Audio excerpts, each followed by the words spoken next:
Ao discursar na abertura da 78ª Assembleia Geral das Nações Unidas, o presidente Luiz Inácio Lula da Silva reafirmou todas as suas premissas que o transformaram na maior liderança do chamado Sul Global na atualidade. A luta contra a fome e a desigualdade, pela paz e por inclusão social. Também no âmbito da Assembleia Geral da ONU, Lula e o presidente dos Estados Unidos lançaram em Nova York uma parceria pelos direitos dos trabalhadores e das trabalhadoras. Para repercutir a passagem do presidente Lula na ONU, nós conversamos agora com o Luiz Marinho, que é ministro do Trabalho e Emprego e que acompanhou o presidente Lula em Nova York nas Nações Unidas. Ministro Luiz Marinho, prazer recebê-lo aqui no Revista Brasil TVT. Seja bem-vindo, tudo bem? Tudo bem, Cosmo? Um prazer enorme falar contigo mais uma vez. Aproveito para cumprimentar a Ana também, que está aí te acompanhando nessa entrevista. Cumprimentar os telespectadores, os internautas, cumprimentar toda a comunidade da TVT, os amigos e amigas. Obrigado aí pelo carinho de sempre. Estou à disposição de vocês. Ministro Luiz Marinho, nesta semana o presidente Lula esteve na abertura da Assembleia Geral das Nações Unidas, um pronunciamento muito aguardado, porque nos últimos 6 anos o Brasil, no cenário internacional, era considerado um pária internacional. Discurso do presidente muito repercutido aqui no Brasil e fora do Brasil. O senhor esteve lá acompanhando. Queria lhe ouvir essa passagem do presidente Lula, que o senhor pode trazer para a gente, né, dessa passagem aí pelas Nações Unidas e também acordos bilaterais com o presidente dos Estados Unidos que diz respeito aos trabalhadores. Olha, Cosmo, a fala do presidente Lula, eu acho que foi uma fala de um grande líder. E quando você olha lideranças, muitas vezes coloca a China como país líder, Estados Unidos como país líder, e às vezes você tem lideranças pela força da sua economia, do seu poder, o poder econômico, o poder das armas. E o presidente Lula, na verdade, fala como um grande líder natural, líder a partir das ideias, dos propósitos, do conteúdo, do que está discutindo globalmente. Hoje, talvez, vi alguém falando nas redes sociais que o Lula talvez seja a maior liderança natural hoje, globalmente falando, pelo que tem refletido. Ele falou sobre a guerra, ou na verdade, sobre a paz. Você, antes de você entrar numa briga, você tem que fazer de tudo para resolver numa mesa de negociação, numa mesa de entendimento, de compreensão, de construção. É isso que o presidente Lula passou ali e chamou atenção. Quem sempre está envolvido na guerra? Muitas vezes, a maioria das vezes, talvez a totalidade das vezes, quase, países que estão no Conselho de Segurança da ONU, ou seja, como está funcionando o Conselho, como que a ONU está desenvolvendo o seu papel. Então, o presidente Lula chama a atenção, olha, nós estamos aqui para mais uma assembleia, mas como que nós estamos solucionando os graves problemas globais? Estamos resolvendo? Ou seja, nós precisamos fazer com que os organismos multilaterais funcionem, e funcionem para trazer a paz contra uma guerra. Mas tem uma outra guerra que os organismos também precisam funcionar, ele também chamou atenção, que é a guerra da fome, da desigualdade, do descaso. É a guerra onde os empresários estão submetendo aos trabalhadores uma situação de baixíssima remuneração, de um trabalho muito precário. Então você vê um processo assim cruel. Por que tem fome? É ausência de produção de alimentos? É falta de alimentos? Ou é falta de distribuição da riqueza? É falta de riqueza? Não, falta de distribuição da riqueza. Cada ano se acumula mais bilionários, os bilionários atuais ficam mais bilionários ainda, trilionários, enfim. Então, esse é um processo que o multilateralismo tem que refletir, tem que discutir.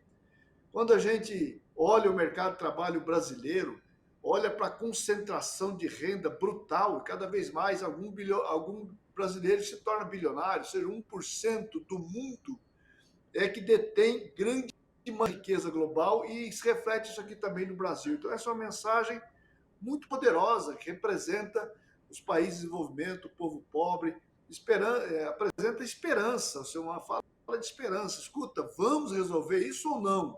Ou vamos cruzar os braços e assistir às guerras como está acontecendo Rússia e Ucrânia, mas as guerras estão acontecendo no mundo inteiro, que é uma guerra da fome, da miséria, que nós precisamos resolver. Então, essa foi a mensagem importantíssima que o presidente Lula passou na Assembleia Geral da ONU, e depois todo esse debate sobre as várias conversas bilaterais que o presidente Lula teve, do Zelensky à O Alemanha, Biden. a liderança da Áustria, enfim, de vários países, né, que o presidente Lula pôde dialogar. E todos esses diálogos, os que eu testemunhei, e seguramente os que eu não testemunhei também, tudo abordando, fazendo essa abordagem, a necessidade dos países, das lideranças, se envolverem em um processo de solução dos problemas cruciais que assolam o mundo inteiro. E, ministro, aproveitando que você comentou aí sobre as reuniões bilaterais, vamos falar da reunião bilateral com Biden, presidente dos Estados Unidos, onde o tema, o espinha dorsal do encontro falou muito sobre o direito da classe trabalhadora. Inclusive, teve ali na pauta uma iniciativa por parte dos chefes do executivo estadunidense e brasileiro de avançar em qualidade de vida para os trabalhadores e trabalhadoras. Gostaria de ouvi-lo sobre esse encontro e sobre o resultado dele. Na verdade, teve dois encontros com o Biden. Um que tem esse que você está se referindo, viu, Ana? Que é em relação à necessidade de ter uma abordagem, a chamada de todas as lideranças e o compromisso do Lula, dos dois presidentes, Lula-Biden, Biden-Lula, e todos os fóruns internacionais que eles tiverem daqui para frente, abordar essa questão, o tema trabalho, e esse se torna inédito. Inédito porque os americanos nunca toparam conversar sobre o tema trabalho.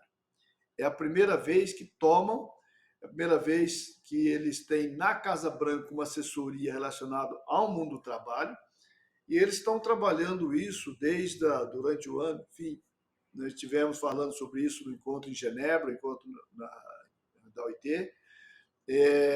Em junho, a ministra esteve aqui no Brasil comigo, onde nós escrevemos o primeiro protocolo de troca de experiências, e esse protocolo eles assinaram também com a Argentina, assinaram com o Canadá, com a África do Sul, com outros países, e com o México. E a partir desse protocolo que nós construímos esse lançamento do manifesto do Lula-Biden, Biden-Lula, para o mundo, para chamar a atenção da necessidade de enfrentarmos uma degradação que existe no mercado de trabalho. A necessidade de fortalecer os sindicatos, para que os sindicatos sejam representativos, porque isso também se transforma em um processo de defesa da democracia, para evitar, por exemplo, o 8 de janeiro, que aconteceu aqui no Brasil, né? Um trabalho para falar sobre a necessidade da igualdade entre homens e mulheres, tem a mesma função, tem que ter a mesma remuneração, enfim, o fim do combate aos preconceitos no mundo do trabalho, e não só no mundo do trabalho. Então, é uma manifestação muito importante. E teve uma reunião, que isso não foi publicizado, o conteúdo da discussão, que teve também, né, o presidente Lula, acompanhado dos ministros, né, ministro Mauro e Relações Exteriores, e o ministro Haddad e a ministra Marina, que foi para falar um pouco também das transições energéticas, o debate sobre a defesa da Amazônia, os compromissos dos dois países em relação a esses temas também. Então, creio que foi uma passagem, uma presença do Brasil muito importante, além da fala do presidente Lula em relação a todos esses temas. Teve as várias reuniões bilaterais do presidente Lula com os países, mas teve as reuniões bilaterais também dos ministros. Né? Os vários ministros participaram de várias agendas muito intensas, inclusive ficaram ministros, inclusive, que ficaram lá ainda, né, participando de outros eventos. Então, o Brasil teve uma presença assim, marcante, com um grande destaque nas atividades das Nações Unidas durante essa semana. Eu, pessoalmente, tive a oportunidade de visitar o sindicato da OAW, o sindicato do setor automotivo americano. Não pude ir até Detroit, onde estão acontecendo as greves das 3 principais montadoras, mas encontrei os dirigentes regionais da OAW lá mesmo em Nova York, né, onde fizemos um bom debate, uma boa conversa. O OAW que passa também por um processo de renovação ampla, né, acho que melhorando o perfil dos dirigentes, muita gente que estava há muito tempo que acabou saindo, jovens que estão chegando, e creio que o resultado da greve, inclusive, passa por esse processo de rejuvenescimento da OAW, essa transformação que eu queria aqui também socializar com vocês e com o público. Fizemos também um seminário junto com a OIT, Brasil e Estados Unidos, fazendo debates também relacionados a isso, preparando o encontro dos BRICS, que segunda-feira estou embarcando para a África do Sul, no desdobramento da reunião de cúpula dos BRICS, que o presidente Lula teve recentemente. Agora as áreas também vão dar sequência a esse processo, tudo organizando aí as próximas ações, próximos compromissos do Brasil com esses vários fóruns aí. E, ministro, quando o senhor fala desses encontros bilaterais de vários, não só de chefes de estados, mas de ministros desses respectivos estados, vários representantes dos trabalhadores, o senhor, ministro do Emprego, do Trabalho e do Emprego aqui no Brasil, representante dos trabalhadores de centrais sindicais, e eu vi em uma das redes sociais uma camiseta, o senhor entregando essa camiseta ao presidente do sindicato lá dos trabalhadores. Como é que foi essa percepção? E mais, para além disso, ministro, a recepção dos outros chefes de estados recebendo o presidente Lula e sua comitiva?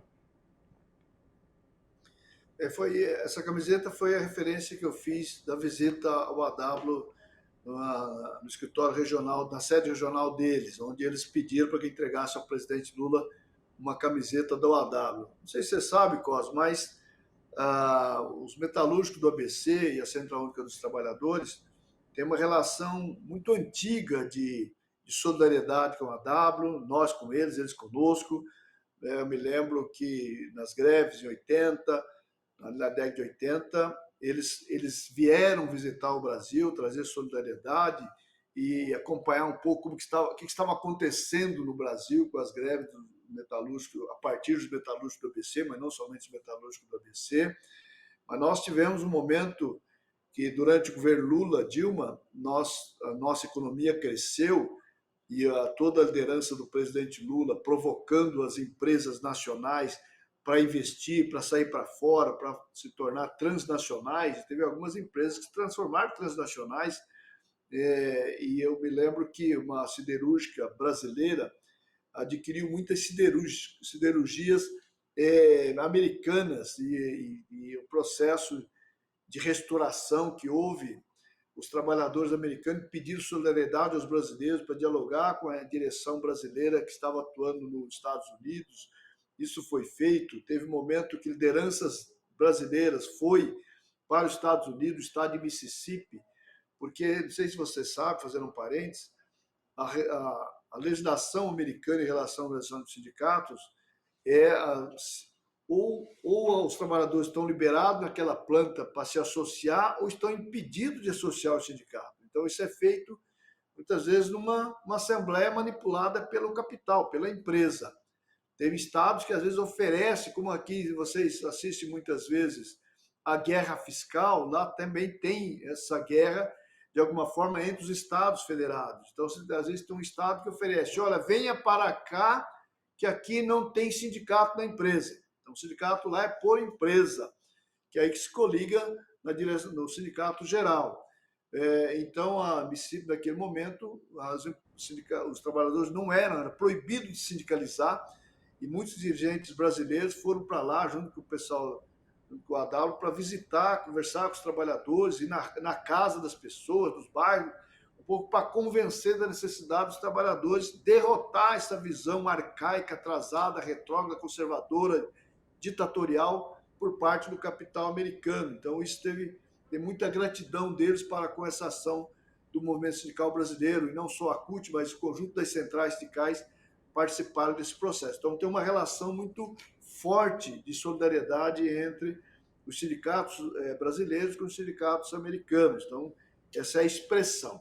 O Lula recebeu muito bem e os trabalhadores, as lideranças do Haddad ficaram muito felizes de ver a foto do Lula segurando a camiseta deles, enfim, um momento importante aí nesse processo. O Brasil, o presidente Lula, foi assim, recepcionado, né, com muita admiração da sua força, das suas ideias, das ideias do Brasil para o mundo, e seguramente o presidente Lula não conseguiu corresponder a todos os pedidos do encontro bilateral, porque por falta de hora-relógio, né? Você sabe que o dia só tem 24 horas e não tem jeito. Então não coube todas as demandas feitas ao presidente Lula, mostrando, portanto, a importância do Lula nessa retomada do Brasil. Essa coisa do Brasil voltou, e o Brasil voltou a praticar a boa política internacional, coisa que o Brasil estava escanteado nos organismos internacionais pelas aberrações, né, que os dirigentes do Brasil anteriormente, que eu não vou nem citar o nome dessa vez, não é, falava pelos quatro cantos, e aí o Brasil foi ficando isolado. Agora há até uma ansiedade, uma curiosidade dos países em ouvir o Brasil, em participar com o Brasil nas soluções que o Brasil está sugerindo. Perfeito. Conversamos com o Luiz Marinho, que é ministro do Trabalho e Emprego e acompanhou o presidente Lula em Nova York durante a Assembleia Geral da ONU e essas demais agendas realizadas com diversas nações. Ministro, um prazer recebê-lo aqui no Revista Brasil TVT e escutar todo esse balanço que o senhor fez conosco aqui hoje. Muito obrigado, Ana, obrigado, Cosmo, obrigado aos nossos telespectadores. Creio mesmo que essa mensagem do presidente Biden, do presidente Lula em relação ao mundo do trabalho é histórico, é muito importante nesse processo. Esperamos, né, que nos vários fóruns que nós vamos abordar, vou abordar a semana que vem agora, lá no encontro dos países dos BRICS, espero que a gente consiga ter audiência, seja escutado pelo mundo para a gente melhorar as relações, até porque há uma brutalidade com a classe trabalhadora mundial em relação à concentração de riqueza nas mãos de poucos. Nós precisamos distribuir essa renda para acabar com a fome e a miséria no mundo inteiro. Bem colocado, ministro. Abraço. Abraço.